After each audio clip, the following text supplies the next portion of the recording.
Salut à toi qui désespère de valider un jour cette fichue ceinture de multiplication marron. Rassure-toi, le calvaire est bientôt fini. D'abord, un petit rappel. Une division, ça sert à partager en parts égales. En langage mathématique, il existe plusieurs signes pour indiquer une division, comme la fraction, ou bien les deux petits points. On trouve aussi les deux petits points avec un trait au milieu. On peut même la présenter comme une opération posée. Dans tous les cas, il y aura 3 informations importantes à retenir. Le premier chiffre, on l'appelle le dividende. Il représente la part totale à partager. Le deuxième chiffre est appelé diviseur. C'est celui qui m'indique en combien de parts égales je vais devoir couper le dividende. Le résultat d'une division s'appelle un quotient. En fait, ça, maîtresse, je le savais déjà.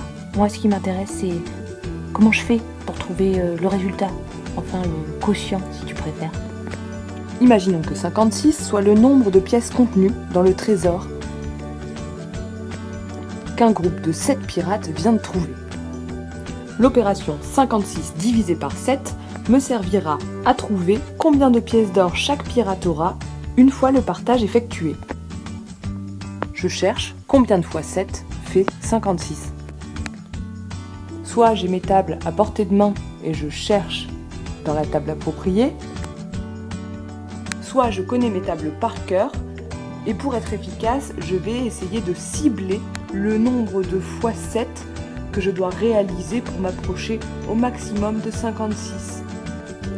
7 fois 2, ça ferait 14. Ça serait vraiment trop petit. 7 fois 10, ça ferait 70. Cette fois, ça serait beaucoup trop. 7 fois 5, 35. Je sais que le résultat se situe entre 7 fois 5 et 7 fois 10. 7 fois 7 peut-être alors. 7 fois 7, 49. Je suis encore en dessous. 7 fois 8, 56. Ah, cette fois, j'ai trouvé la réponse. En fait, je cherche dans la table du deuxième chiffre, là, le diviseur, combien de fois je le multiplie pour trouver le premier chiffre, le dividende. C'est exactement ça. Essayons avec un autre exemple pour voir.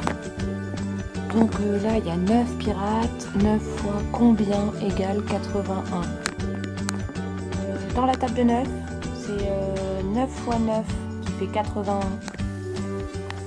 Oui, bon, d'accord, ça c'est bon, j'ai compris. Mais des fois, ça tombe pas juste le résultat. L'autre jour, j'ai croisé 7 pirates. Et ben, ils avaient trouvé un trésor avec 58 pièces. Ils étaient hyper énervés, parce que dans la table de 7, il n'y a rien qui fait 58. Il faut chercher dans la table de 7 ce qui s'approche le plus de 58, sans le dépasser. 7 fois 8, ça fait 56. Je cherche maintenant combien il reste de pièces pour aller jusqu'à 58. Essayons avec 27 divisé par 5. 5 fois 2 égale 10. C'est beaucoup trop petit. 5 fois 10, ça ferait 50. Ça serait beaucoup trop grand.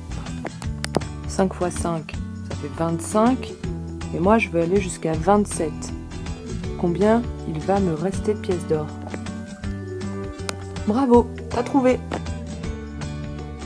Et voilà, il ne te reste plus qu'à t'entraîner. Et pour cela, à moins de rencontrer des pirates régulièrement, je te conseille d'aller sur internet trouver le jeu Divisator. Il est parfait.